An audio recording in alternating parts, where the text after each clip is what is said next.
उन लड़कों ने मुझे बहुत ज्यादा पैसे दिए और एक रात के लिए ले गए।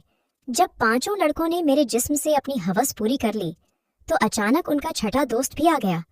मगर वो जैसे ही कमरे में अंदर आया तो उसकी चीखें निकल गई, क्योंकि हालात इंसान को वह सब करने पर मजबूर कर देते हैं जिसके बारे में उसने कभी सोचा भी नहीं होता, या यूं कहें कि कभी कभी जरूरत से ज्यादा ख्वाहिशें इंसान को खत्म कर देती है। और मैं भी ना कभी पूरी होने वाली ख्वाहिशों के सफर पर निकल पड़ी ही थी। मैं रात 12 बजे से उस छोटे से कमरे में बिस्तर पर पड़ी हुई थी और एक के बाद एक दूसरे लड़कों ने मुझे नोच डाला था। दर्द अपनी इंतहा पर था, लेकिन यह सब कुछ मैंने अपनी मर्जी से अपनाया था। ना ही मुझे अपने कपड़ों का होश था और ना ही जिस्म में उठने वाली दर्द भरी लहर का। दो ही लड़कों ने मेरा हाल ऐसा कर दिया था कि मेरा सारा तन जख्मी हो गया था। सोचकर ही मेरी आत्मा कांप रही थी कि और भी 3 लड़के मेरे साथ अपनी हवस पूरी करने आने वाले हैं और मुझे पूरी खुशी से उन्हें वक्त देना है। मैंने कभी सोचा भी नहीं था कि मेरी जिंदगी की कोई रात ऐसी भी होगी। यह सब मैं एक भारी कीमत के एवज कर रही थी, इसीलिए पीछे हटने का कोई सवाल ही नहीं था। मेरी जिम्मेदारियां और मेरे घर वालों की ख्वाहिशें मुझे उस रास्ते पर ले आई थी जहां मैंने एक ही रात में 5 लड़कों के साथ रात गुजारने की हामी भर ली थी। आम हालात में तो किसी लड़की के लिए ऐसा सोचना भी मुमकिन नहीं, लेकिन मैं जिस जगह खड़ेढ़ी थी वहां मुझे यह फैसला करने में ज्यादा वक्त नहीं लगा था। वह सब सेहतमंद और तंदुरुस्त नौजवान थे जिनकी ताकत के आगे मैं कुछ भी नहीं थी। बिस्तर तक आने वाले दोनों नौजवानों ने लम्हों में मुझ पर काबू पाकर मुझे पूरी तरह अपनी हवस का निशाना बना लिया था। यह पहली दफा था जब मुझे किसी मर्द ने छुआ था। दूसरे लड़के के निकलते ही तीसरा लड़का भी कमरे के अंदर चला आया। मैंने एक गहरी सांस बाहर निकाली। मैं थोड़ा वक्त चाहती थी, लेकिन वह कहने लगा कि इतना वक्त नहीं है मेरे पास। बाहर उसके और भी दोस्त इंतजार में बैठे हैं। उसकी बात सुनकर मेरी आंखों से आंसू बह निकले। वह फौरन ही मेरे पास चला आया और मेरे आंसुओं को नजरअंदाज करता अपनी सिद्धतें मुझ पर बिखेरने लगा। मेरे तन में बर्दाश्त की शक्ति खत्म हो रही थी। मैं बार बार उसे खुद से दूर करने की कोशिश करती, लेकिन वह उतना ही मुझ पर हावी होने लगा। ऐसा लग रहा था जैसे उसे इस खेल में मजा आ रहा हो।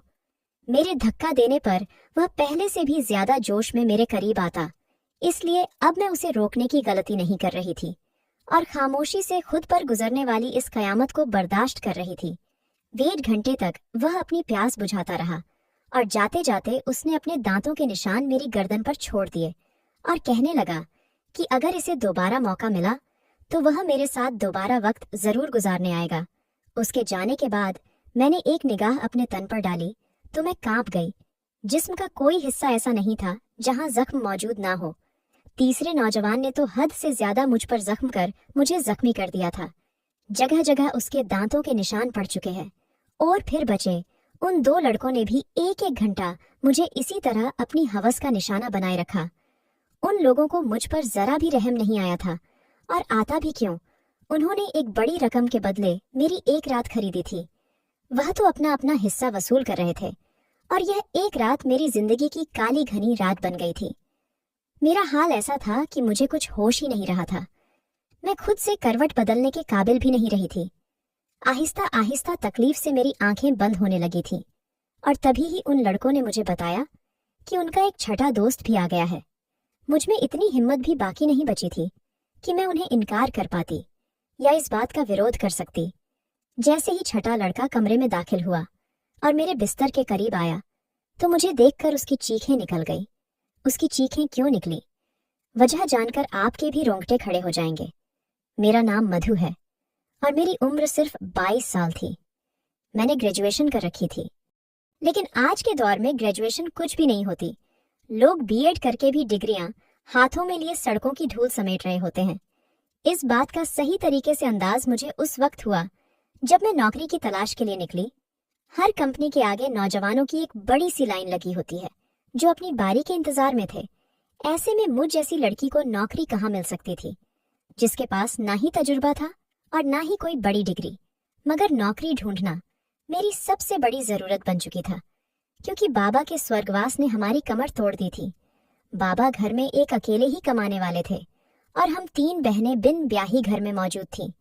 मेरी बड़ी बहन पढ़ी लिखी नहीं थी इसीलिए कमाने की जिम्मेदारी उसकी बजाय मेरे कंधों पर आ गई थी। मैं घर से बाहर निकली तो मेरे होश ठिकाने आ गए। मैं तो बाहर की दुनिया को बहुत आसान समझ रही थी, लेकिन अब मुझे समझ आया था कि बाबा कितने जतन करके हमारे लिए रोटी कमाते थे। मैं हमेशा ही बाबा से इस बात पर नाराज रहती थी कि वह हमारी ख्वाहिशें पूरी नहीं करते। मेरी नाराजगी पर बाबा का चेहरा हमेशा उतर जाता। वो बड़ी मोहब्बत से मुझे पुकार कर कहते, मधु बेटी, तू फिक्र ना कर, एक दिन तेरे भाग भी जाग उठेंगे।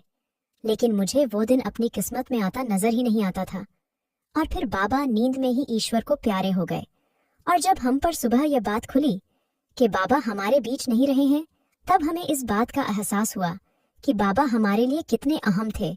जब तक वह हमारे सरों पर मौजूद थे, कम से कम दुनिया की बुरी नजरों और रोटी जैसी बुनियादी जरूरत से तो हम वंचित नहीं थे। बाबा के निधन के कुछ दिन बाद तक तो आस पड़ोस वालों और खानदान वालों ने हमारी मदद की, लेकिन आहिस्ता आहिस्ता सभी अपनी जिंदगियों में बिजी हो गए। आज के दौर में कौन किसी का पेट पाल सकता है। मजबूरन मुझे ही नौकरी की तलाश के लिए घर से निकलना पड़ा और मुझे समझ आ गया कि औरतों के लिए बाहर की दुनिया किस कदर मुश्किल है। किसी भी कंपनी में मुझे नौकरी नहीं मिली थी। हर कंपनी के बाहर हजार हजार नौजवान पहले ही खड़े होते। मैंने स्कूलों का रुख किया तो यह देखकर मेरी हालत खराब हो गई कि आधे दिन से भी ज्यादा काम करने के बदले सिर्फ 6,000 मिल रहे थे, जिसमें से घर के बिल में सारे रुपए चल जाते। इसमें भी हर स्कूल वाले मुझसे मेरा तजुर्बा पूछते और मेरा मुंह खाली रह जाता। बहुत तलाश करने के बावजूद भी कोई नौकरी ना मिली तो मेरी एक दोस्त के भाई के जरिए से मुझे एक पिज्जा हाउस में वेटर की नौकरी मिल गई। यह शहर के एक भीड़ भाड़ इलाके में बना हुआ पिज्जा हाउस था, जहां हर वक्त ही मर्दों की बहुत ही ज्यादा भीड़ रहती थी। काले रंग का फिटिंगदार पेट कोट मेरे हवाले कर दिया गया, जिस पर पिज्जा हाउस का नाम लिखा था, और मुझे अगले दिन से ही नौकरी पर बुला लिया गया। उस नौकरी के बड़े अजीब अजीब से काम थे जो मुझे पूरे करने थे। उन्हें एक मॉडर्न सी लड़की वेटर के नाम पर चाहिए थी, जिसके छोटे छोटे से बाल कंधों पर फैले हुए हो और वह बहुत सारा मेकअप करके डाइनिंग हॉल में खड़ी हो। मैं यूनिफॉर्म अपने बैग में डालकर वापस घर लौट आई थी। मैं अभी तक फैसला नहीं कर पाई थी कि मुझे यह नौकरी करनी है या नहीं, क्योंकि यह मेरे लिए एक बहुत ही मुश्किल काम था। बाबा की मौजूदगी में कभी बिना जरूरत घर से निकलने की नौबत भी पेश नहीं आई थी, और पिज्जा हाउस में तो इतने सारे मर्दों के बीच इतने तंग कपड़े पहनकर खड़े होना मेरे लिए एक बहुत ही घुटन भरा काम था। मगर भूख इंसान से सब कुछ करवा ही लेती है।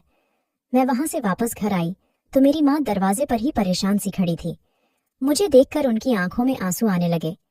मैंने माँ से कहा कि वह दरवाजे तक क्यों चली आई, तो माँ रोते हुए कहने लगी कि बेटा, बिजली के मीटर वाले आए थे और उन्होंने हमारी बिजली काट दी है। माँ की बात सुनकर मेरा दिल धक से बैठ गया था। गर्मी जोरों पर थी और ऐसे में बगैर बिजली के गुजारा करना बहुत ही मुश्किल था। लेकिन पिछले 2 महीने से हम बिल नहीं चुका पाए थे और शायद इसीलिए हमारी बिजली काट दी गई थी। माँ के आंसू ने मेरे लिए फैसले को बहुत आसान कर दिया था। मैंने माँ को गले लगाया और उन्हें बताया कि मुझे एक अच्छी जगह नौकरी मिल गई है और कल से मुझे नौकरी पर जाना है। माँ ने मेरे सर पर हाथ रखकर कहा कि अब तुम ही मेरा बाजू हो और तुम्हें ही अपनी दोनों बहनों की शादियां करानी है। माँ ने एक भारी जिम्मेदारी मेरे कंधों पर डाल दी थी और मैं सोच रही थी कि मैं यह जिम्मेदारी कैसे निभाऊंगी, लेकिन मुझे ही यह फर्ज निभाना था। माँ पूछ रही थी कि मुझे नौकरी कहाँ मिली है, लेकिन मैं उन्हें नहीं बताना चाहती थी कि मुझे कहाँ नौकरी मिली है। इसीलिए मैंने माँ से कह दिया कि एक बड़ी सी कंपनी में एक अच्छी नौकरी मिल गई है। मेरी नौकरी का वक्त दोपहर 3 बजे से रात 11 बजे तक था और यह बात मैंने बड़ी मुश्किल से माँ को बताई थी। मेरी नौकरी का वक्त जानकर वो हैरत से मेरी तरफ देखने लगी कि यह कौन सी कंपनी है जहां दोपहर 3 बजे बुलाया गया है। मैंने झूठ कह दिया कि यह एक मल्टीनेशनल कंपनी है जो 22 घंटे चलती है। इस वक्त हमें पैसों की इतनी जरूरत थी कि माँ ने और ज्यादा सवाल करने की बजाय मुझे तरक्की की ढेर सारी दुआएं दी और अगली दोपहर 2 बजते ही पिज्जा हाउस के लिए रवाना हो गई। मुझे क्या खबर थी कि यहाँ से मेरी किस्मत मुझे कहाँ ले जाने वाली है। मैंने अपना यूनिफॉर्म पिज्जा हाउस में आकर बदली थी। मैनेजर ने मुझे पिज्जा हाउस के दरवाजे के करीब ही खड़ा कर दिया और कहने लगा, आज तुम्हारा पहला दिन है, इसीलिए तुम हर आते जाते को इज्जत से वेलकम करोगी। और गुस्सा होकर कहा कि यह कैसा मुंह उठाकर आ गई हो, जाओ पहले मेकअप करो। मैनेजर की बात सुनकर मैं शर्मिंदा हो गई, क्योंकि मेरे पास मेकअप नहीं था। वहां मौजूद एक दूसरी लड़की ने अपने मेकअप से मुझे गहरी सुर्खी लगाई। वह बड़ी तेजी से मेरे चेहरे पर अपना हाथ चला रही थी, और उसके बाद जब मैंने आईने में खुद को देखा तो हैरान रह गई। मुझे मालूम था कि मैं खूबसूरत हूँ और मेरा रंग भी बहुत साफ है, लेकिन थोड़े से मेकअप के बाद मैं पूरी तरह निखर गई थी। मैं खुद को आईने में देख रही थी जब वह लड़की कहने लगी कि यह लोग खूबसूरती देखकर ही तो यहाँ रखते हैं, वरना काम करने को तो बहुत से लोग मिल जाते हैं। मैं जान गई थी कि यह नौकरी मुझे मेरी काबिलियत की वजह से नहीं, बल्कि खूबसूरती की वजह से मिली है। नौकरी का यह पहला दिन मेरे लिए बहुत ही भारी था। मैं 3 बजे से दरवाजे पर खड़ी आने जाने वाले मर्द और औरतों को वेलकम कर रही थी। यहाँ औरतों की तादाद कम ही आती थी, ज्यादातर मर्द ही आ रहे थे। रात गए तक मेरे पैरों में बहुत ज्यादा दर्द हो चुका था, और अभी मुझे वापस बसों के धक्के खाते हुए घर भी पहुंचना था। 12 बजे के करीब मैं घर पहुंची थी। माँ मेरे इंतजार में जाग रही थी। मैंने माँ के साथ बैठकर खाना खाया और फौरन ही बिस्तर पर लेट गई। मुझे बाबा की बहुत याद आ रही थी। बाबा मेरे सबसे ज्यादा नखरे उठाया करते थे, फिर भी मैं हमेशा उनसे किसी न किसी बात पर रूठ जाती थी। पैरों की तकलीफ से तड़पते तड़पते कब मुझे नींद लग गई पता ही नहीं चला। अगले दिन मैं फिर 2 बजे के करीब घर से निकल गई थी। आज मुझे दरवाजे के पास खड़ा नहीं किया गया था, बल्कि आर्डर लेने का काम दिया गया था। यह काम मुझे थोड़ा सा आसान लगा था, लेकिन कुछ ही देर में अंदाजा हो गया कि यह काम बिल्कुल भी आसान नहीं था। मैं जिसके पास भी आर्डर लेने के लिए जाती, उनमें से अक्सर मर्द मुझे सर से पांव तक देखते और मुस्कुराते। बदले में मुझे भी मुस्कुराहट जाहिर करनी पड़ती, क्योंकि यह मेरी नौकरी का नियम था। जानबूझकर ऑर्डर देने में काफी वक्त लगाते, और कभी कभी तो आर्डर देते वक्त इस कदर करीब आ जाते कि मेरा सांस रुकने लगता। यह पिज्जा हाउस मुझ जैसी वेटर की वजह से ही चल रहा था। इस बात का अब मुझे अच्छी तरह अंदाजा हो गया था कि यहाँ आने वाले ज्यादातर मर्द लड़कियों की वजह से ही आते थे। दिन तेजी से गुजर रहे थे, और मुझे यहाँ नौकरी करते करते महीना हो गया था। उस एक हफ्ते में काफी कुछ ऐसा हुआ जो मेरे लिए बहुत ही अजीब था। मर्दों की अजीब अजीब निगाहें, आर्डर देने के बहाने करीब आना, और डबल मीनिंग शब्दों का तबादला। लेकिन उस नौकरी की सबसे अच्छी बात यह थी कि तनख्वाह से हटकर उस एक महीने में टिप के काफी पैसे जमा हो गए थे। मैंने उन पैसों से बिजली का बिल पे किया था। आहिस्ता आहिस्ता मैं पिज्जा हाउस के माहौल की आदी होती जा रही थी। 5 लड़के रोज ही शाम के वक्त पिज्जा हाउस आते और सबसे कोने वाली टेबल पर बैठ जाते। वह टेबल मेरे ही हिस्से में थी, और रोजाना मैं ही उनके पास आर्डर लेने के लिए जाती थी। वह पांचों ही 24-25 साल के नौजवान थे, जो मुझे गहरी निगाहों से देखा करते थे।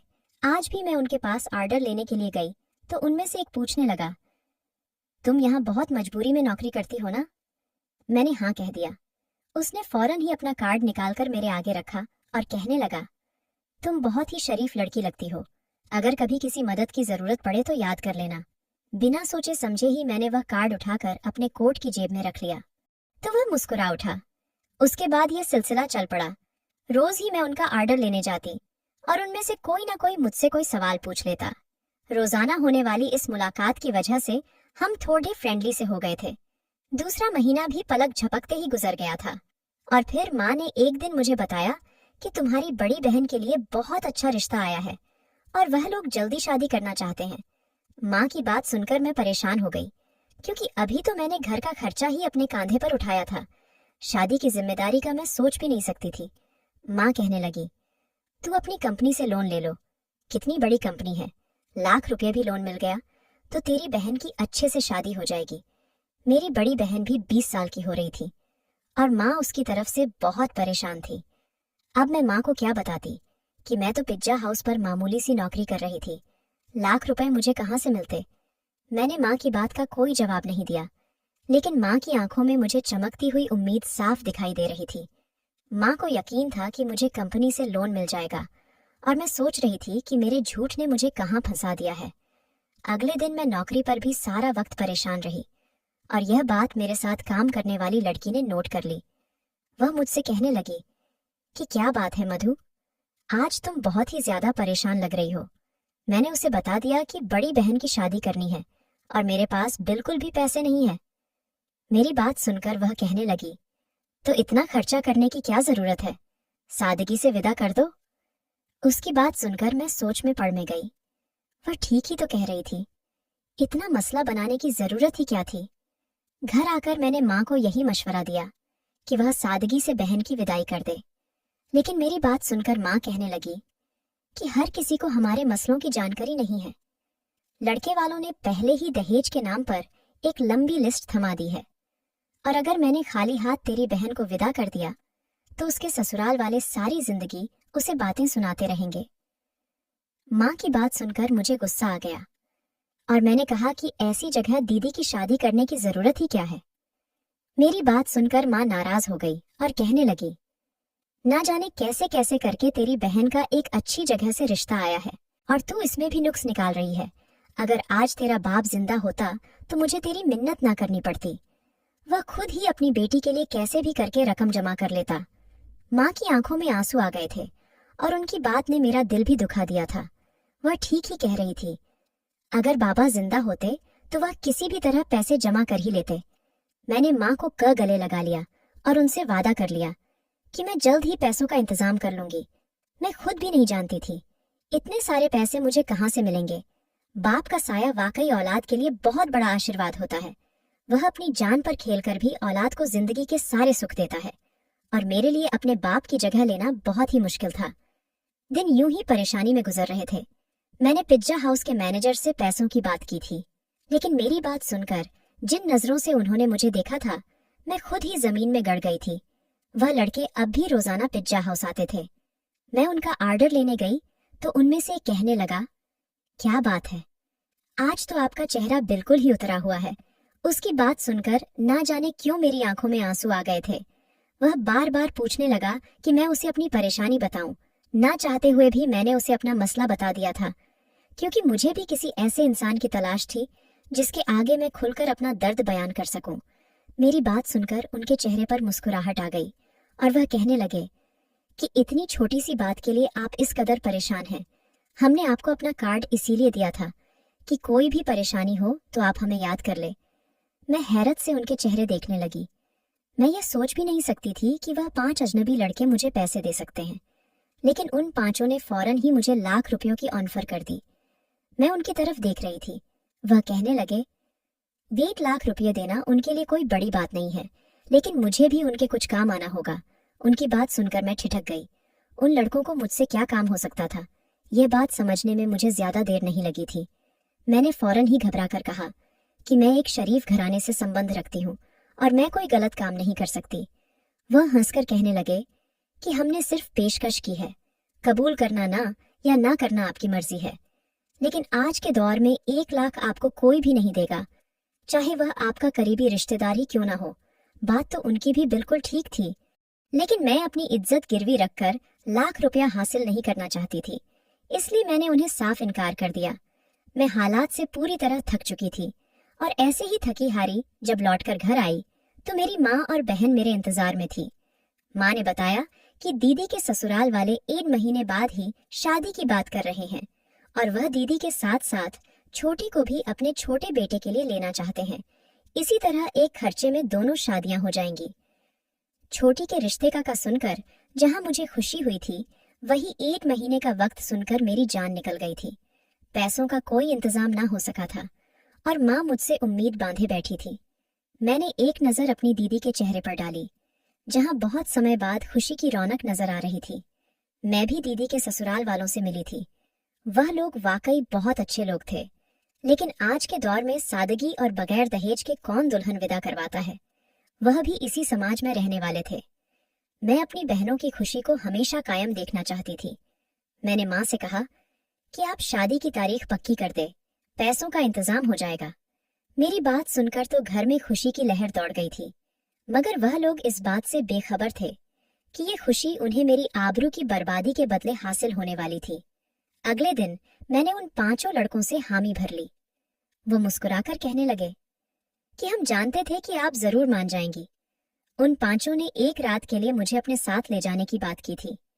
मैंने माँ को बता दिया कि साल के आखिर की वजह से कंपनी में काम बहुत ज्यादा है और मुझे एक रात कंपनी में ही गुजारना होगी। कंपनी ने मेरा लोन मंजूर कर लिया है, इसीलिए मैं उनकी बात मानने में मजबूर हूँ। लोन पास होने की बात सुनकर माँ इस कदर खुश हो गई कि उन्होंने मुझे रात रुकने की इजाजत भी दे दी और मैं पिज्जा हाउस से छुट्टी होने के बाद उन 5 लड़कों के साथ चली गई।